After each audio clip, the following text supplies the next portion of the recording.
afternoon to all of you and good morning. Okay, so we have completed the basics of channel design. Okay, we have understood that what is economical channel section and what is efficient channel section. Okay, bitwise.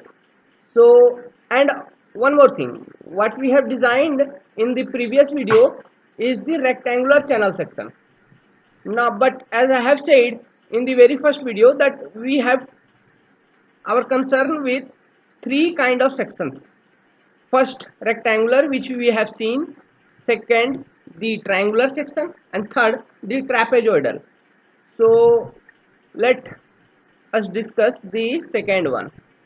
So make a heading, most efficient and economical triangular channel section design. Okay, so this is second one, design of most efficient, most economical and efficient triangular channel section. Okay, so चलिए start करते हैं. We have seen both, हमको दोनों ही पता है कि what is economical and what is efficient section. How to design economical and how to means how to get the economical and efficient condition. The very one condition which we have derived, which we have concluded that perimeter should be minimum. Okay, to achieve the both condition, to satisfy both condition, what we have seen, perimeter of the section must be minimum. So चलिए वही चीज करने का कोशिश करते हैं, but section हम change कर लेते हैं. तो ट्रायंगुलर सेक्शन, तो ट्रायंगुलर सेक्शन कैसा होता है? एक ट्रायंगल होता है कैसा, ऐसा. This is a triangle. Okay, so let this be the top width or the sorry, this be the height of the section y. Okay, y is the height of the section, that is this height. This is the free surface. Now what are these are the side slopes. Slope ना, ये slope है ना, तो और side में है perimeter पे, यही तो है पेरीमीटर सेक्शन, पेरीमीटर एरिया, तो इसे हम साइड स्लोप कहते हैं. ओके, इसे हम साइड स्लोप कहेंगे, साइड्स कहेंगे, और उसका जो स्लोपिंग होगा वो होगा साइड स्लोप. मान लीजिए ये हॉरिजॉन्टल से थीटा एंगल बना रहा है और इसका जो साइड स्लोप है वो है 1/n और ये है y. तो 1/n, तो मुझे ये बताओ कि ये कितना होगा. सिंपल लॉजिक लगाइए, ny होगा, ये हाफ ny होगा, ny. समझ में आ रहा है कुछ कुछ क्या कर रहा हूं, ध्यान से देखिए. तो ये है हमारे पास सेक्शन अवेलेबल, और इस सेक्शन को हमको डिजाइन करना है इकोनॉमिकल और एफिशिएंट कंडीशंस को सेटिस्फाई करते हुए. तो इकोनॉमिकल एंड एफिशिएंट कंडीशन को सेटिस्फाई करना है अगर, तो हमको क्या करना था, हमारा बेसिक क्या था. बेसिक हम ये पकड़ेंगे कि हमको पेरीमीटर मिनिमम करना है, किसी तरह से पेरीमीटर को कम से कम करना है. क्यों, पेरीमीटर को कम कर देंगे तो कॉस्ट ऑफ लाइनिंग कम हो जाएगा, मतलब मटेरियल कॉस्ट वो कम हो जाएगा. मटेरियल कॉस्ट जैसे ही कम होता है उस कारण से लाइनिंग कर दिया आपने अगर, तो सीपेज डिस्चार्ज कम हो गया, boundary resistance in terms of friction वो कम हो रहा है, तो चैनल से डिस्चार्ज आउटपुट जो है आपका मैक्सिमम निकल रहा है. अगर आउटपुट मैक्सिमम निकल रहा है तो यही तो है हमारा उद्देश्य एफिशिएंट का. तो दोनों कंडीशन सेटिस्फाई हो जाएगा. तो हमको, मुझे खेल किससे खेलना है, पेरीमीटर से. अब देखो जैसे हमने ट्रायंगुलर सेक्शन डिजाइन किया था ना, वहां पर डेप्थ वेरी कर रहा था क्या, यहां पर ना डेप्थ वेरी नहीं करता, यहां पर कुछ और ही आ जाता है. देखिए ये 1/n क्या है, ये साइड स्लोप है. ओके, 1 वर्टिकल तो n हॉरिजॉन्टल, मतलब 1 मीटर नीचे आ रहे हो तो n मीटर हॉरिजॉन्टल ट्रेवल कर रहे हो, समझ में आया? 1 मीटर नीचे तो n मीटर हॉरिजॉन्टल, तो tan थीटा मुझे स्लोप निकालना है, इसका साइड स्लोप कितना होगा। ट्रायंगुलर सेक्शन का डिजाइन होता है, साइड स्लोप को हम वेरी करेंगे, क्यों करते हैं दिखाता हूं, उसका इक्वेशन लिखूंगा तब आपको नजर आएगा। तो tan थीटा होता है स्लोप, क्या होता है p बाई बी माने कि y बाई एक्स माने कि 1/n। तो n आपको पता लगाना है किसी तरह से स्लोप निकालने के लिए। ये बात पता चल गई कि हम n क्यों निकालें, n हमारे पास अननोन है। आपको साइड स्लोप कितना देना है ट्रायंगल का पता नहीं, कहने का मतलब है आपको क्या ट्रायंगल ऐसा बनाना है, मतलब चैनल सेक्शन, या ऐसा बनाना है, या ऐसा और थोड़ा वाइड बनाना है, ये पता नहीं है। समझ में आया? ये पता नहीं है। चलो ये पता कैसे करें, इस पर गौर करते हैं। तो ये देखिए, तो ये जो आपका ट्रायंगुलर सेक्शन था जो मैंने अभी आपको बना के दिया ऐसा, इसमें मैंने कहा कि ये जो है आपका टॉप, ये है आपका depth of flow.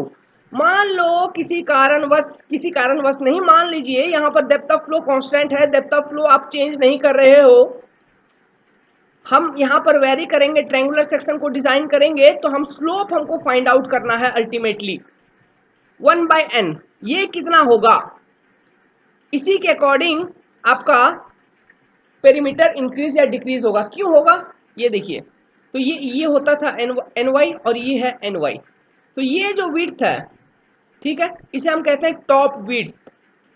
Top width, top width कितना हो गया 2ny, ओके, t बराबर टॉप विड्थ बराबर 2ny, डेप्थ ऑफ सेक्शन बराबर y, और ये फ्री सरफेस है, ओके। अब डायरेक्ट लिख रहा हूं फ्री सरफेस। तो देखो तुमको निकालना है, पहले तो क्या करना है, पेरीमीटर निकालना है, क्योंकि पेरीमीटर को ही तो डिफरेंशिएट करोगे ना मिनिमम निकालने के लिए, तो पेरीमीटर निकालना है इसका। तो पेरीमीटर निकालने के लिए सबसे पहले आप एरिया निकालो। Area of this triangular section कितना होगा, एरिया ऑफ ट्रायंगल क्या होता है, half into base into height, okay. तो एरिया होता है 1/2 बी इंटू एच, माने कि 1/2 इंटू टी इंटू वाई हो जाएगा इस केस में, माने कि 1/2 इंटू 2 टाइम्स एन गुना वाई, टॉप विड्थ बराबर इतना ना, गुना वाई। आइडिया लग रहा है, कुछ कुछ लगना चाहिए। तो कितना होगा, ये कैंसिल ये कैंसिल, एरिया बराबर n y square, let this be equation 1, okay, this is the equation 1 which we have find calculated, which we have calculated or written.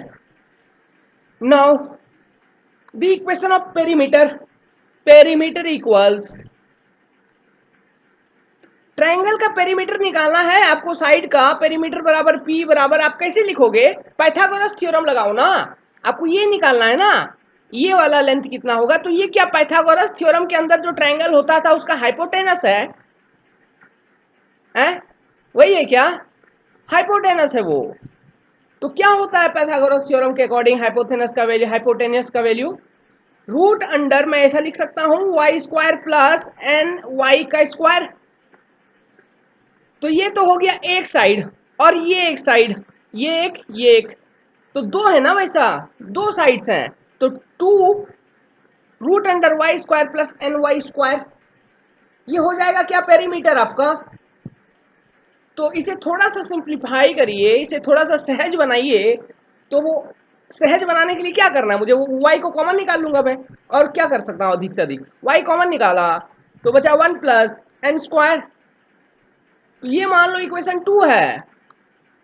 अब देखिए सेम हम क्या करेंगे ना, जैसे वहां पर विड्थ बी जो ट्रायंगुलर रेक्टेंगुलर सेक्शन होता था, तो वहां पर जो पेरीमीटर आई थी, याद करिए पहला वाले वीडियो, इससे फर्स्ट वीडियो, मतलब OCF 4 part number 4 of open channel flow video which I have uploaded, in that I have discussed about the rectangular channel section, जिसमें कि मैंने ये बताया था, ये किया था ना कि विड्थ b के जगह पर हमने a by y सब्स्टिट्यूट कर दिया था, उसी तरह से यहाँ पर y है, तो y की जगह पे हमको कुछ सब्स्टिट्यूट करना है, क्योंकि हमको वेरिएबल लिखना है ना n के टर्म्स में, क्योंकि हमारे पास n को अननोन रखेंगे और y को नोन रखेंगे। ओके, तो y को हम n के टर्म्स में सब्स्टिट्यूट करेंगे। तो from equation 1,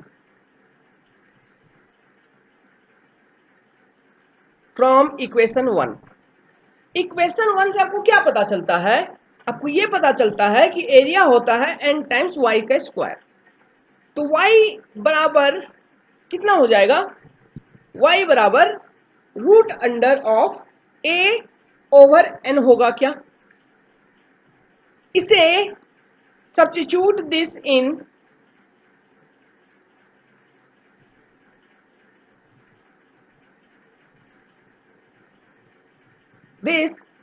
equation number 2. And what is equation number 2? Equation number 2 is perimeter equals to 2 times y into root under of 1 plus n square. Are you getting? Now, if you will substitute the above value in place of y in the perimeter equation, then you will get 2 times root under of a over n into root under of 1 plus n square. Yes or not? Now, for minimum perimeter, what you have to do ultimately, you have to calculate the minimum perimeter condition. तो what we have, हमारे पास क्या है? Minimum perimeter condition निकालने के लिए हमारे पास जो logic है वो क्या आता है, जो कि न्यूटन ने बताया था कि for minimum perimeter, for perimeter to be minimum, हमने इक्वेशन किसके टर्म में लिखा? n के टर्म में।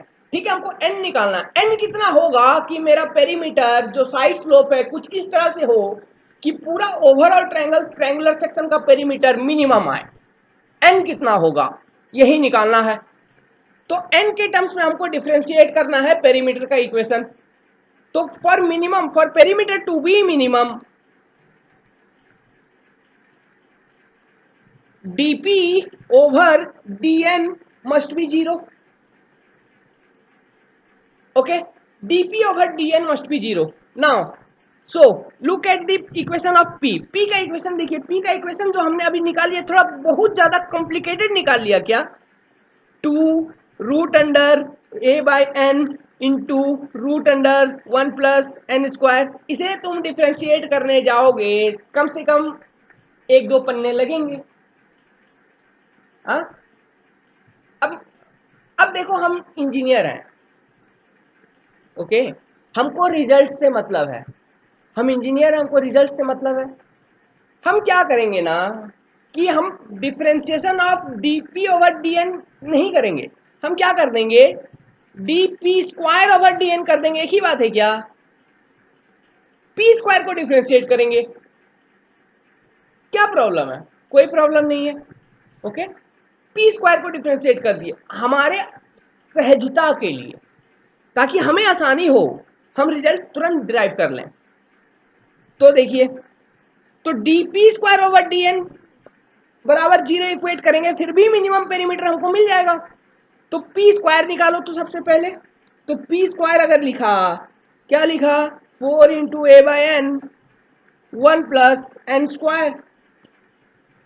अब इसे मैं डिफ्रेंशिएट कर दूंगा for p to be minimum, for p goes minimum, dp square over dn must equate to 0. If this is true, तो d 4 times a n into 1 plus n square over dn must be 0. Now, यहाँ पे देखो 4a ये constant है क्या? इसे बाहर निकाल लो। 4 times a into d over d n of क्या बचा? 1 plus n square over n बराबर 0 होना चाहिए। अब इसे भूल जाओ, ये टर्म को भूल जाओ, कांस्टेंट है, भूल जाओ, हटा दो। हमको निकालना है एन का वैल्यू कितना होगा। मैं अब इसे डिफ्रेंशिएट करूंगा आगे। किसे? इसे d over 1 plus n square by n over d n must be 0। ये 0 होना चाहिए। अगर ये 0 होना चाहिए, इसे डिफ्रेंशिएट करिए, कैसे करोगे? u बाई वी फॉर्मूला पता है ना, u बाई वी फॉर्मूला, इसे लगाइए, u बाई वी फॉर्मूला लगाइए, क्या होगा? First denominator n, differentiation of d 1 plus n square over d n minus of numerator 1 plus n square, again derivative of denominator, यही है u v formula, d n over d n divided over numerator का square, sorry denominator का square, n square बराबर 0 होगा। लिखिए इसे, क्या क्या निकल के आ गया?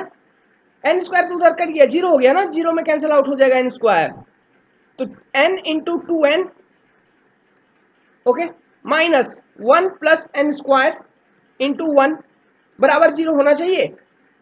तो 2n square minus 1 minus n square बराबर 0 होना चाहिए। माने कि एन स्क्वायर माइनस 1 बराबर 0 होना चाहिए, इसका माने कि ये हो गया एन बराबर प्लस माइनस 1 होना चाहिए। अगर n बराबर प्लस माइनस 1 होना चाहिए तो ये जो है, ये जो ट्रायंगल आया 1 बाई एन, तो n का वैल्यू है प्लस माइनस 1। अगर n का वैल्यू प्लस माइनस 1 है तो टेन थीटा निकालने जाओगे, टेन थीटा बराबर p बाई बी, तो p बाई बी क्या हो गया? 1 ओवर 1, हम प्लस वैल्यू कंसिडर कर लिया, ठीक है, 1 होना चाहिए। तो p बाई बी अगर निकालने जाए टेन थीटा बराबर 1 बाई 1, तो क्या निकल गया? ये 1, तो थीटा बराबर कितना निकल गया? टेन इनवर्स ऑफ 1, तो थीटा बराबर कितना? 45 डिग्री। आइडिया लगा? थीटा बराबर निकल के आ गया 45 डिग्री। कौन सा थीटा? ये कौन सा थीटा है? ये थीटा ना, ये थीटा, ये हॉरिजॉन्टल से कितना स्लोपिंग पे है, ये मैंने बताया था अभी सेक्शन जब बताया था, तो वहां पे बताया था ना वो थीटा का वैल्यू। थीटा कहाँ देख रहे हैं हम लोग? तो ये जो सेक्शन था, ओके ध्यान से, ये जो सेक्शन था जिसका टॉप विड्थ, सॉरी जिसका डेप्थ था y और इसका स्लोपिंग था 1 ओवर n, ओके, और हॉरिजॉन्टल से थीटा एंगल पे था, तो ये एन वाई और ये होता था एन वाई, तो ये थीटा बराबर निकल के आ गया 45 डिग्री। चलिए थीटा बराबर आ गया 45 डिग्री, तो मुझे ये बताओ कि अगर इसे मैं देखूं, इस एंगल को मैंने कह दिया अल्फा, यहां से यहां तक अल्फा और यहां से यहां तक भी अल्फा, तो अल्फा का वैल्यू कितना होगा? ये भी 45 डिग्री क्या? तो ये टोटल कितना हो जाएगा? 2 अल्फा क्या? तो 2 अल्फा बराबर कितना हो गया? 45 डिग्री प्लस 45 डिग्री, मैं थोड़ा इधर ऐसे वैसे लिख रहा हूं, और थोड़ा साफ साफ लिखिएगा, बराबर 90 डिग्री। तो 2 अल्फा जो एंगल है, ये इस सेक्शन का कौन सा एंगल है? सेंट्रल एंगल क्या? Central angle. समझ में आया? कंडीशन हमको मिल गया, कंडीशन मिल गया मिनिमम पेरीमीटर का। मिनिमम पेरीमीटर तब होगा जब आपका जो चैनल सेक्शन है, ट्रायंगुलर चैनल सेक्शन, वो आप ऐसा डिजाइन करो कि उसका जो सेंट्रल एंगल है वो हो 90 degree. Okay, central angle must be 90 degree. So this is the condition for most efficient channel section, because at this condition, when you have designed your channel triangular channel section such that the central angle 90 degree, it satisfies the most efficient section as the perimeter goes to be minimum, because on basis of that condition only we have derived this result. Yes or not? Okay, तो हमारे पास condition क्या मिल गया कि central angle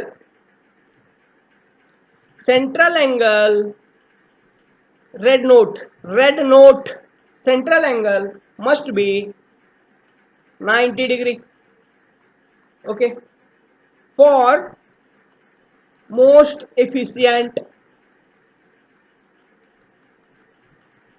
triangular channel. चलो, central angle 90 degree से आपके दिमाग में कुछ खटक रहा है क्या? एक स्क्वायर को देखो तो, एक स्क्वायर को देखो, क्या एक स्क्वायर ऐसा है तो ये हर एक एंगल उसका 90 डिग्री होता है क्या? होता है ना?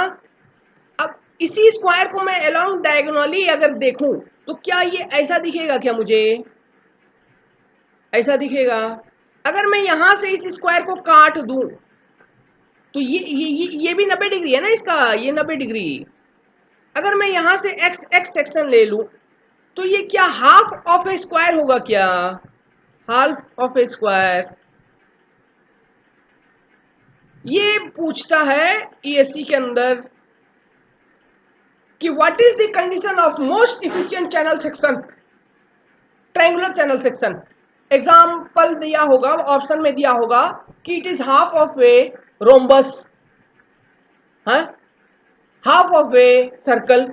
इस तरह से आंसर बना के दे दिया होगा बहुत सारा। उसमें एक ऑप्शन ये भी होगा कि हाफ ऑफ ए स्क्वायर।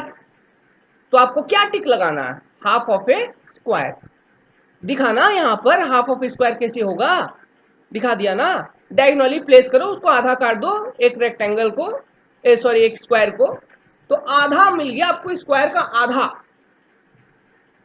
तो ये हमारा कंसर्न्ड सेक्शन निकल के आ रहा था, ठीक है। और ये है उसका टॉप विड्थ, यही मतलब था। तो this is the condition of most efficient channel section. Now find out the hydraulic mean radius value. Value of hydraulic mean radius R और हाइड्रोलिक रेडियस, कुछ भी लिखिए, दोनों एक ही चीज है, कंफ्यूज नहीं होना, इसलिए बार बार मैंने बता दिया। कई कई किताबों में, भयानक किताबों में, ठीक है, बड़े बड़े किताबों में, भयानक किताबों में हाइड्रोलिक मीन रेडियस लिखा हुआ रहता है, ओके। और कोई अच्छे किताबों में या फिर मतलब कोचिंग वोचिंग की किताबों सब में, टेम्पलेट सब में हाइड्रोलिक रेडियस लिखा हुआ रहेगा। अब हाइड्रोलिक रेडियस क्या है, हाइड्रोलिक मीन रेडियस क्या है, दोनों अलग अलग नाम है, तो अलग अलग मतलब होना चाहिए, ऐसा नहीं है, एक ही चीज है, ठीक है। मुझे समझ नहीं आता है कि ऐसा क्यों करते हैं। मतलब नाम अलग होना चाहिए, अगर नाम अलग है तो उसका मतलब भी अलग होना चाहिए, एक ही चीज को अलग अलग क्यों बोलते हैं? ये थोड़ा गलत है इंजीनियरिंग में। तो और इसी चीज का फायदा उठाता है गेट वाला, कभी ये कह देगा, कभी ये कह देगा, कभी ये कह देगा, लेकिन वो होगा एक ही चीज। तो इन सब चीजों को, टर्मिनोलॉजी को पकड़ना है। अब जैसे हाईवे पढ़े होगे, उसमें एसएसडी कैलकुलेट किया है, एसएसडी का नाम देखा है, stopping distance, minimum non passing distance, कितना सारा नाम है। अब लेकिन निकालना क्या है, वही फॉर्मूला लगाना है, एसएसडी निकालना है, लेकिन नाम अलग अलग है, बहुत सारे नाम है, 10-12 नाम है एसएसडी के, तो बहुत कंफ्यूजन आ जाता है, जो ब्लंडर हो जाता है दिमाग के अंदर। तो इन सब चीजों से बचिए, नाम में कंफ्यूजन मत लाइए कभी, एकदम क्लियर कट होना चाहिए कि क्या कौन चीज क्या है, क्या ये वही चीज है, हाँ बिल्कुल वही चीज है, एकदम क्लियर होना चाहिए, ठीक है। तब वो एग्जाम में गलती नहीं होगा सवाल, खास करके आईएएस में। और गेट वाला तो बहुत गंदा फायदा उठाता है इस चीज का। तो हाइड्रोलिक मीन रेडियस और hydraulic radius, hydraulic mean radius बोले या हाइड्रोलिक रेडियस निकाल बोले, आपको निकालना क्या है, आर का वैल्यू। आर का वैल्यू क्या होता है, weighted area over wetted perimeter, P. ये हाइड्रोलिक रेडियस अलग है। और एक चीज मैंने जो बताया था, फ्राउड नंबर में जो आता था एच, जिसे मैंने क्या क्या कहा था, हाइड्रोलिक डेप्थ, वो अलग है, वो area by T, top width, ठीक है, वो अलग चीज है, ये अलग चीज है। तो देखिए hydraulic radius wetted area over wetted perimeter, तो wetted area over wetted perimeter, तो ए बाई पी निकालना है इसका रेशियो। तो ए बाई पी, ए क्या है, एन वाई स्क्वायर निकल के आया था, और P 2 times y into root under of 1 plus n का स्क्वायर। इंपॉर्टेंट है, ये इंपॉर्टेंट है, पॉइंट नंबर 2 है ये, ठीक है। For condition of most efficient, ये भी पूछता है कि what will be the value of hydraulic mean radius और hydraulic radius at for the condition of और for the design of most efficient and economical triangular section. और R का कोई वैल्यू सर दे दिया होगा, तो उसमें से जो इसका वैल्यू होगा उसे टिक लगाना है, बाकी को छोड़ देना है। अगर उनमें से कोई भी नहीं है और ऑप्शन में दिया हुआ है not in the above option, तो उसे टिक लगाना है। तो याद रखना बहुत जरूरी है। ऐसे निकाल सकते हो, आसान है, अब तो समझ गए। हाँ, लेकिन याद रख लो तो फायदा होता है। तो निकालो इसे। क्या करना, अब सब्स्टिट्यूट करिए ना। इसे पहले सिंप्लीफाई करिए। क्या लिख सकता हूँ? मैं लिख सकता हूँ y square over 2y into root under 2। क्यों? एन एन एन का वैल्यू कितना है? 1। एन नहीं भूलना है, एन बराबर 1। इसी के बेसिस पे तो हमने कहा कि थीटा बराबर 45 डिग्री, तो central angle 90 degree, half of A square. Okay, तो रूट 2। अब इसे कैंसल आउट कर दो। अब तो आप गुरु बन गए। इसे कैंसल आउट करिए, क्या होगा? वाई स्क्वायर 2√2y, ऊपर नीचे खत्म। r बराबर कितना बच गया? एकदम लाल रंग का एक ब्रैकेट बनाओ, ऐसा बड़ा सा, ठीक है, सजा के अगल बगल फूल पत्ती बनाओ। उसके अंदर लिखो r बराबर y/2√2। ठीक है, इक्वेशन नंबर और condition number B, that was the condition number 1, where the central angle comes to be 90 degree or half of a square, and this is the condition number 2 or condition number B for the most efficient and economical triangular section। पूछता है exam में, क्या करेंगे? पूछता है, याद रख लीजिए। ठीक है, ऐसे मैंने निकाल के भी दिखाया, याद रख। हाँ, थोड़ा स्मार्ट बंदा है तो याद रख लो, क्योंकि एग्जाम में ये सब फ्रीक्वेंटली अपीयर होता है। निकालने का वहां पे झंझट मत रखिए, प्रैक्टिस करिए, क्वेश्चन याद हो जाएगा। तो r बराबर y/2√2 निकल गया। अब निकालो फ्राउड नंबर। ये लॉजिक, ये कंडीशन यूज करके फ्राउड नंबर का वैल्यू निकालिए। तो फ्राउड नंबर कितना निकलेगा? फ्राउड नंबर fr, क्या होता है fr का वैल्यू? fr बराबर कितना? fr क्या है, इसका यूनिट क्या होता है?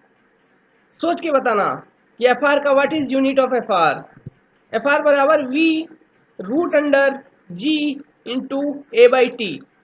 ओके, अब निकालो v√g इंटू, हमेशा याद रखना a/t। यहां पर आप लोग एक चीज याद रख लिए, y। गलत हो जाएगा ना एग्जाम में, नंबर 0 मिलेगा अगर y याद रख लिया।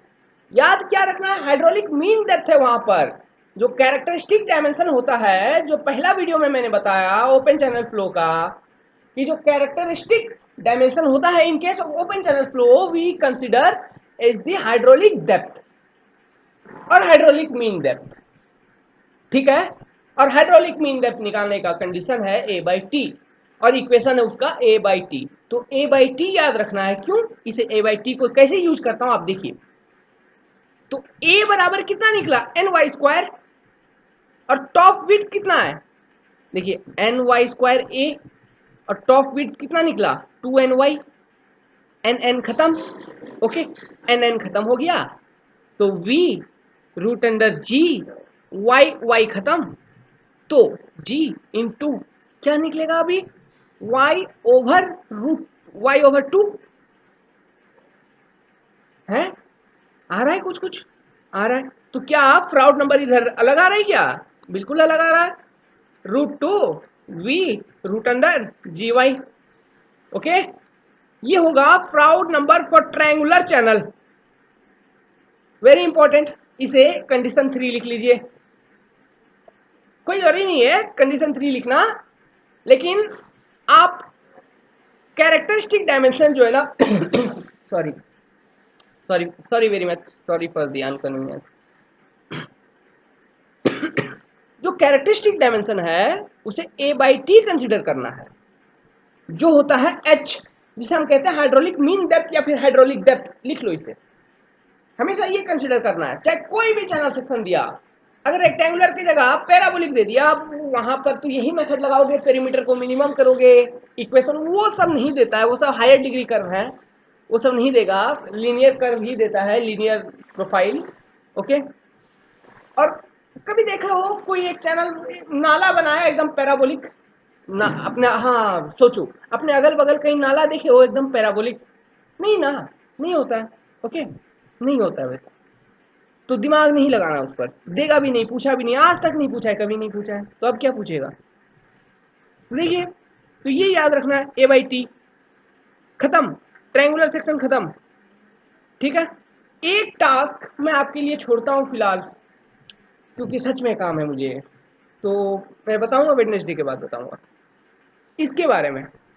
अब थर्ड चैनल जो हमको डिजाइन करना था वो क्या करना था, ट्रेपेजोइडल, ट्रेपेजोइडल डिजाइन करना था ना। अब देखो ट्रेपेजोइडल, एक लॉजिक बताता हूं, ट्रेपेजोइडल बना कैसे, पहले ये बता देता हूं, आप उसके बाद थोड़ा दिमाग में डाल देता हूं आपको कि आगे उस पर काम कैसे करना है। बेसिक तो क्लियर हो गया ना, बेसिक ये क्लियर हो गया कि आपको मिनिमम पेरीमीटर अचीव करना है। अब मिनिमम पेरीमीटर अचीव करने का दो तरीका था, रेक्टेंगुलर चैनल था तो वहां पर हम डेप्थ को वेरी कर रहे थे, और ट्रायंगुलर चैनल था वहां पे साइड स्लोप को वेरी किया, यही था ना। तो इन दोनों लॉजिक को दिमाग में रखिए।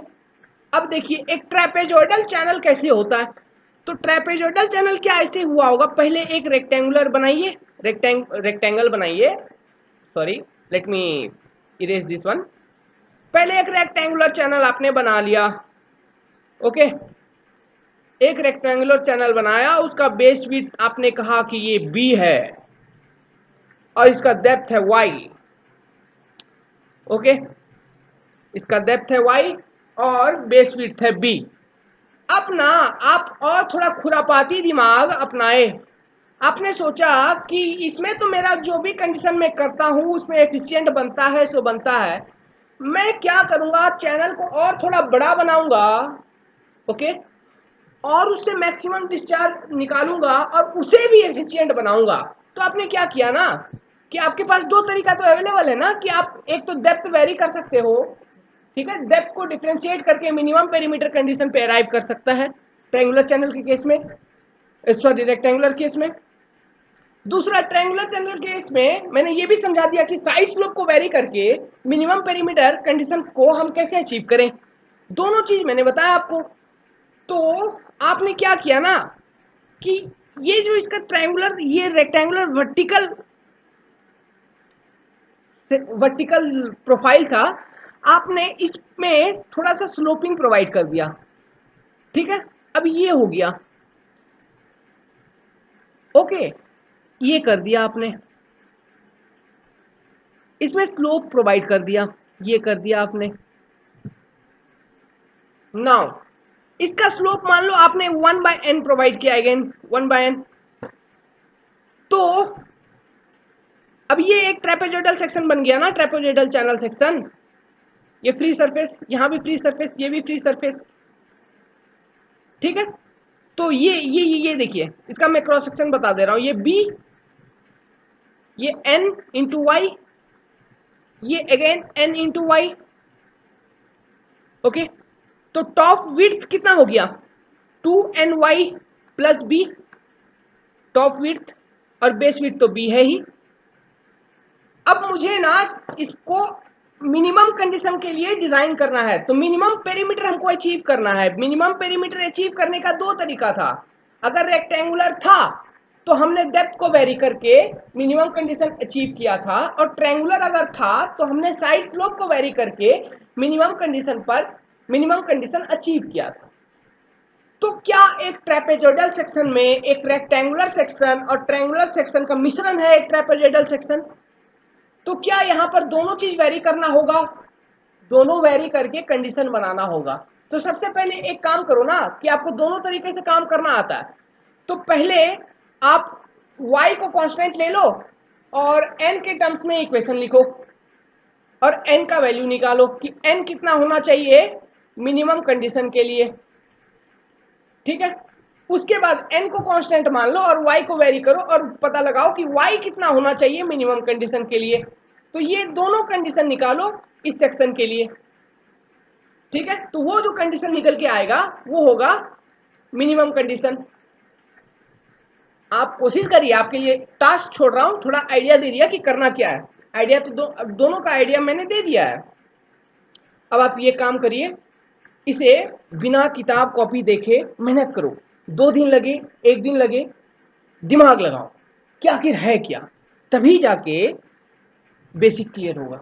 ठीक है, जितना मैंने बताया उसी से बन जाएगा।